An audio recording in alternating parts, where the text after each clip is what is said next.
Magiging online na rin ang pagtaya sa inilunsad na e-lotto system kanina. Pati mga OFW pwedeng sumali. Ating saksihan.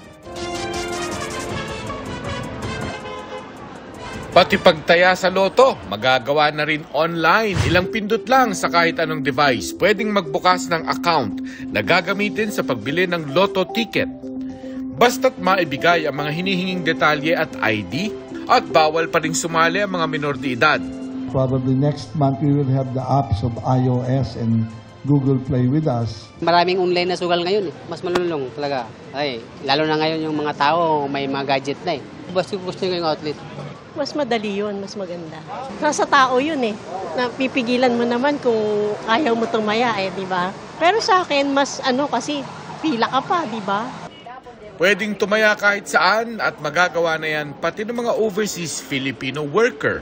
Kasi yung iba gusto sa outlet pa rin. Okay nang tumataya sa akin dito yung mga nagtatrabaho. Hindi naman papalitan ng online ang mano-manong pagpili ng mga numero sa mga tradisyonal na outlet. The experience worldwide is that when they had the e-lotto, lalong lumakas pa yung outlet. Why? Because lottery is jackpot driven. The bigger the jackpot, the more people will bet both online and the traditional. May komprehensibong security program din daw ang e-lotto system.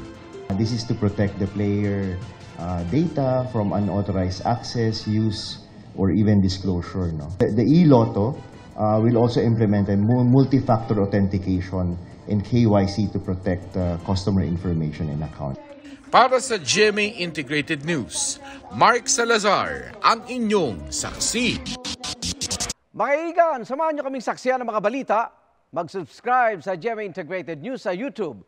Para sa mga kapuso abroad, samahan nyo kami sa GMA Pinoy TV at sa www.gmanews.tv.